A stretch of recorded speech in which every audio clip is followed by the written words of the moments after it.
The Wizards and Warriors series once were some of the coolest games on the old NES. Only the first installment has been developed by Rare.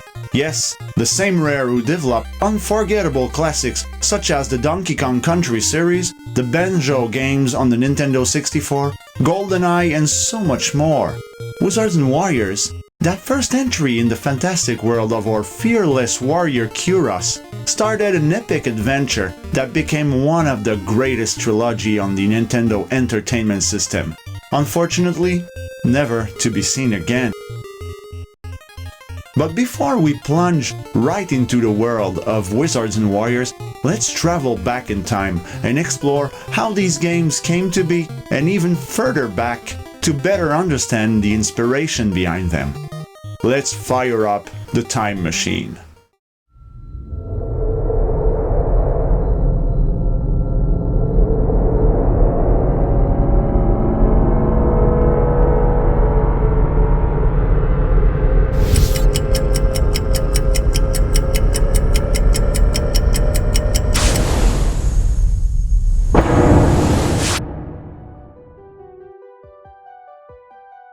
The year was 1979 in a little town called Ashby-de-la-Zouch in United Kingdom.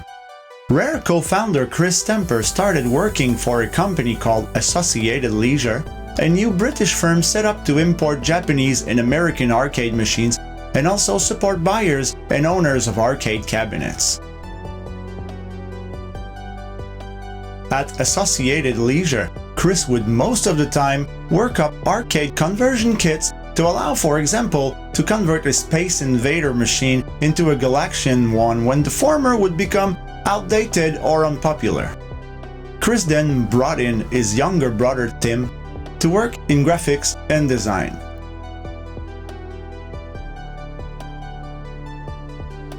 Realizing the talent the Stamper brothers had, their manager at Associated Leisure, named Norman Parker, convinced them all to leave the company to start a new venture at the software company called Zilliq Electronics. At Zilliq, they engineered, programmed, manufactured, and sold original arcade games. The experience they gained making arcade games was invaluable and gave them a head start on the Sinclair Spectrum, having the same Zilog Z80 central processing unit. A dozen games were sold in Britain under the Zilliq name, and even some were licensed to big Japanese companies like Konami and Sega. But then, with the arcade industry becoming less profitable and microcomputers becoming more and more popular, the Stamper brothers decided to form their own company with John Lathbury, a good friend they made since Associated Leisure, and Carol Ward, who would later become Tim's wife as another graphic designer and company secretary. So in 1982, the company Ashby Computers and Graphics was born. The Stamper brothers chose the low-end model ZX Spectrum with 16K of memory as their target platform, as they needed to finance the costs of their development system, and to provide revenue quickly, they needed a big selling computer. The 16K Spectrum was a perfect choice. The Sinclair Spectrum was among the first mainstream audience home computers in the UK, and with a low price of £125, it quickly became a massive hit and the computer of choice to develop for in the UK.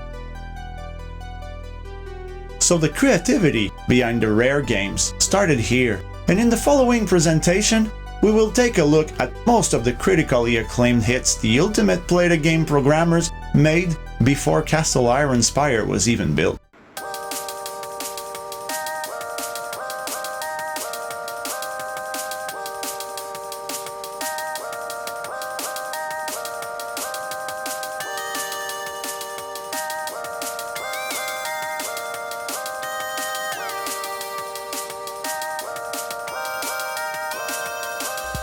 Jetpack is Ultimate's 1983 public debut game and in its day raised expectations as to what the Spectrum could do. Jetpack generated £1 million in revenue, allowing Ultimate to gain a foothold in the early video gaming market.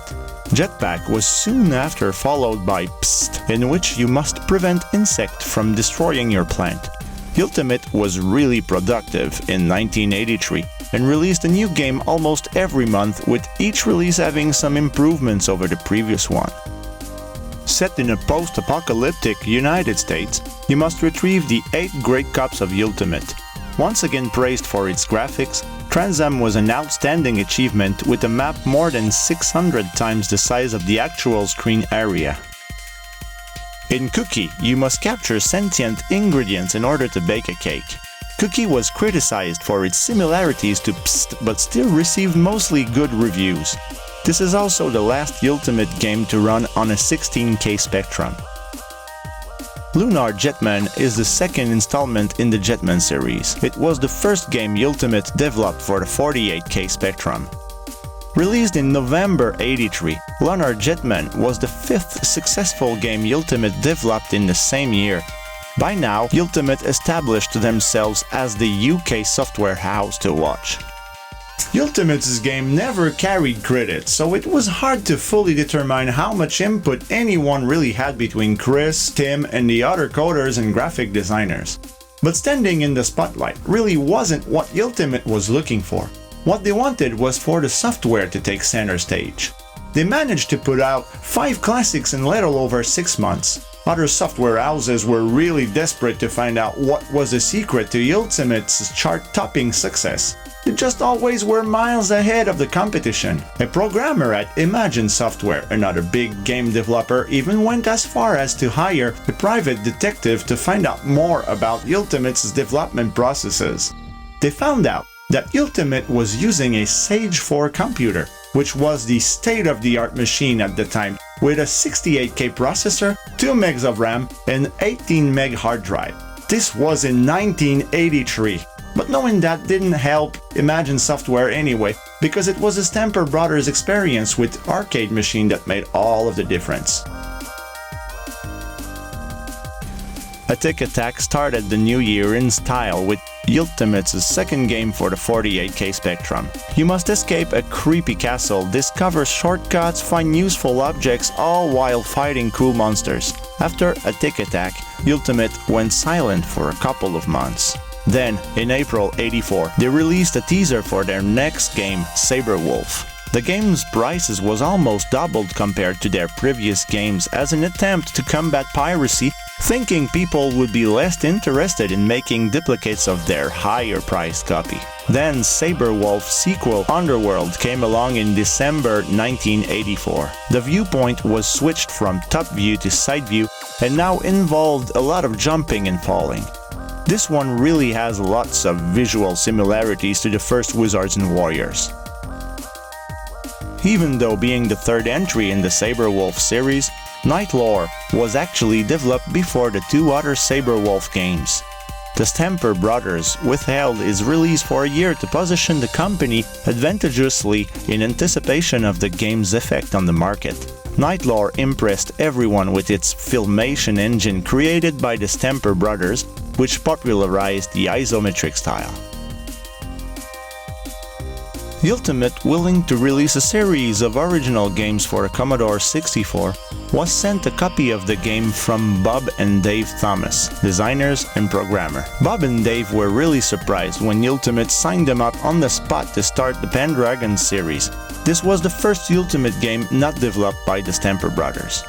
The next game, Alienate, like Night Lore, also uses the famous filmation engine, which uses masking techniques for moving sprites so that they can appear as walking behind structures. This was jaw-dropping for the time. Alienate was really similar graphically to Night Lore, as it was also released as a strategic move to prevent other publishers from copying the filmation technology. Nightshade now had a scrolling viewpoint thanks to the Ultimate's newest recruit, who programmed the new and upgraded Filmation 2. Even though the visuals were stunning, the gameplay suffered a bit as the game wasn't as fun to play as before. Gunfight was a better game, and the last developed by the Stamper brothers with the Ultimate name. It used the Filmation 2 engine also. By now, the Stamper brothers realized that they had pushed the hardware limits of the Spectrum and other computers of that era. They then decided to move on and to explore other avenues. All of Ultimate's future projects were delegated to other coders and designers.